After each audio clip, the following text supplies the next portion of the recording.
Joining me now is MB Rajesh, Minister in the Pinarayi Vijayan government in Kerala, and I'm also joined by Anand Kochukudi.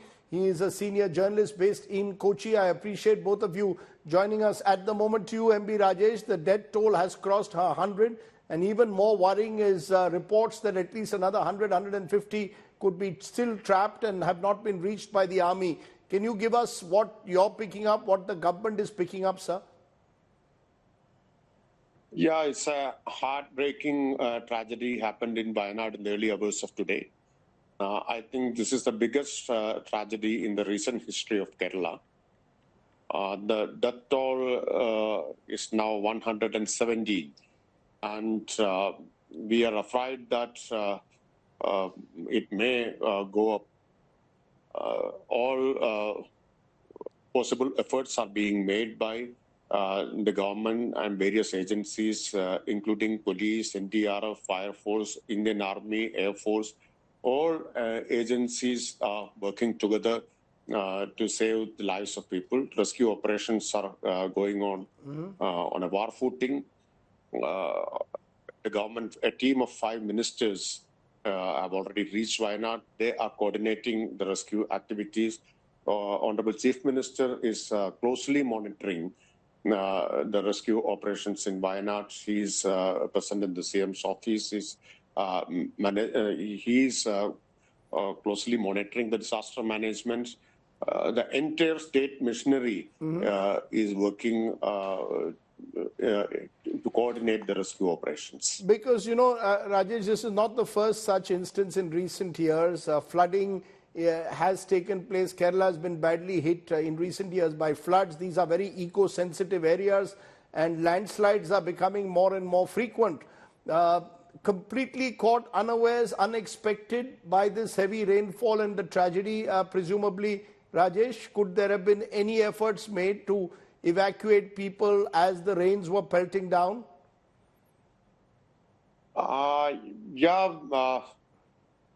Warnings were given, and this particular area, in this particular area, this was not expected, but still people were given warning signals, and many of them were shifted.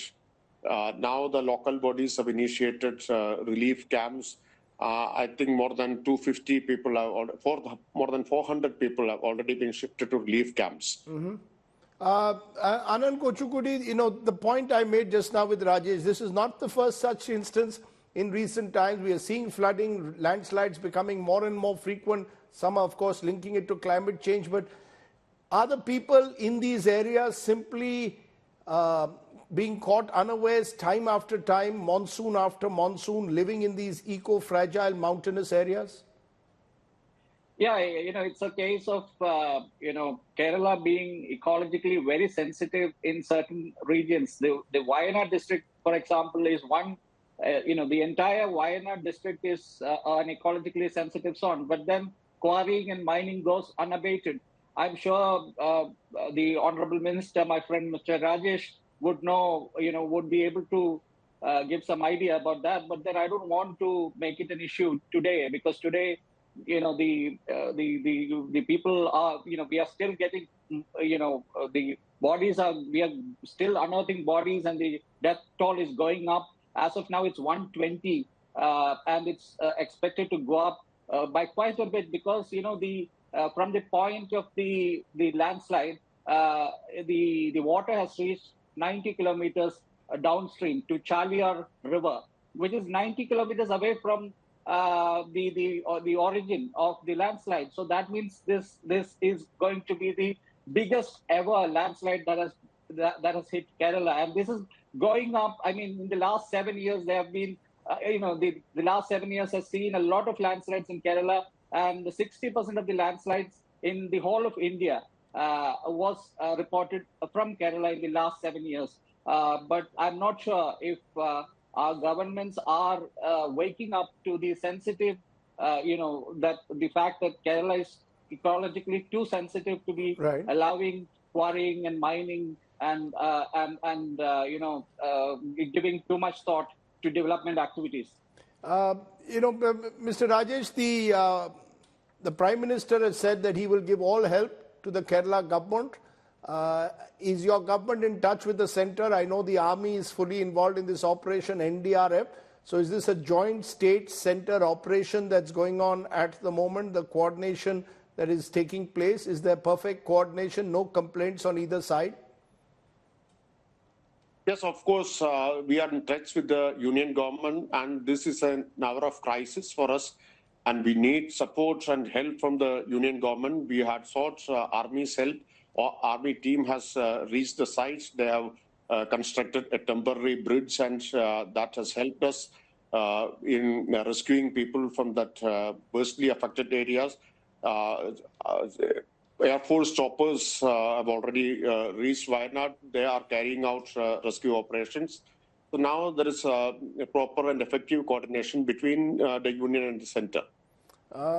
Because the Congress party also, Anand, has a lot at stake here. Remember, Rahul Gandhi was the MP from Wayanad. Priyanka Gandhi Vadra is expected to contest from there. In that sense, Wayanad has been on the national map. But give our sense to our viewers outside Wayanad, Anand, about the area itself that makes it so fragile and prone to landslides. See, Wayanad is actually located at the tri-junction of the three states, Karnataka, Tamil Nadu, and Kerala. And it's it's almost cut off from the rest of Kerala because there's only one Ghat road leading up to Wayanad from Kozhikode. There's no parallel road to even reach the district of Wayanad. So Wayanad is almost like it's almost cut off from Kerala to that extent. So it's always been like that, but there's been a lot of increase in the number of people living there. There's been man-animal conflicts, and there's been a lot of quarrying and mining, which is a big issue for a lot of people there, because they see that this is clearly linked to the landslides, and rainfall happens, and there's climate change. Of course, we can't. But and these are mainly tribal communities that live in and around the mountainside.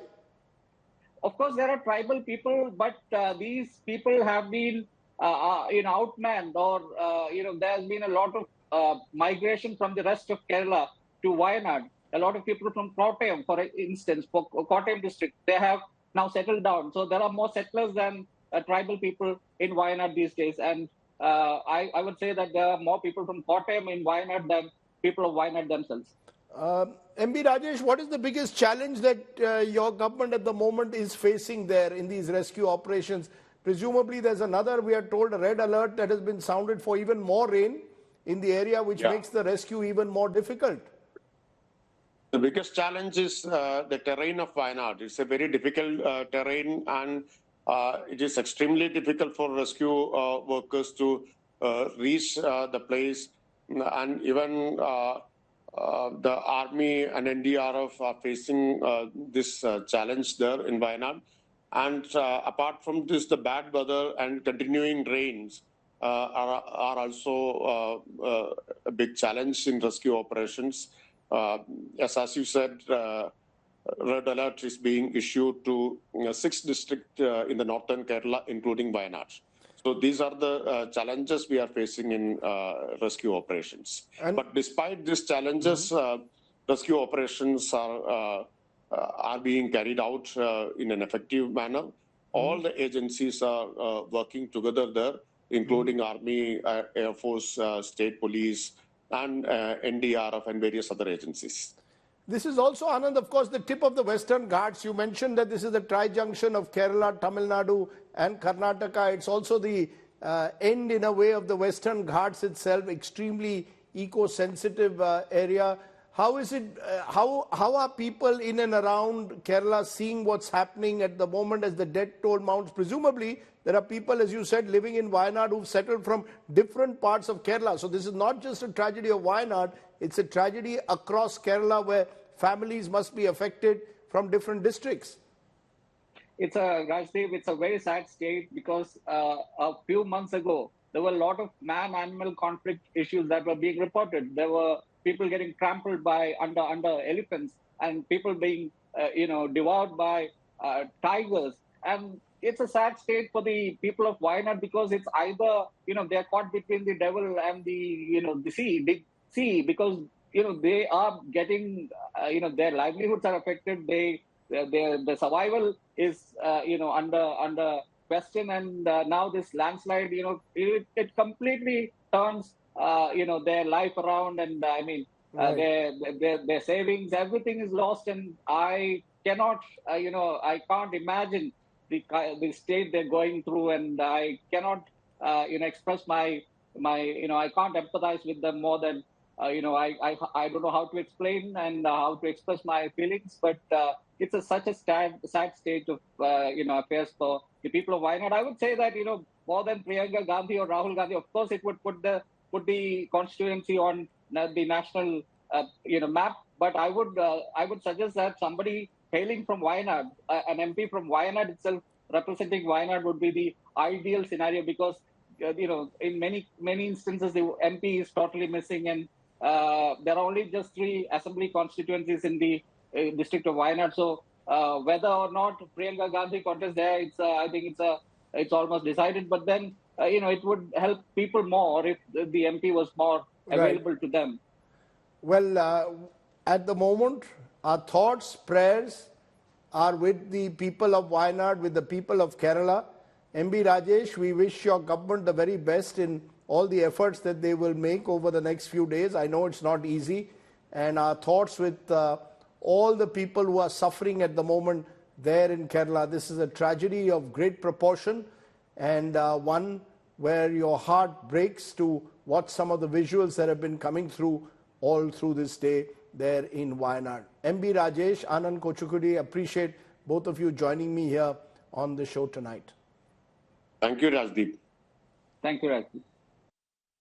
Our thoughts and prayers, as I said, there with the people of Wayanad and Kerala.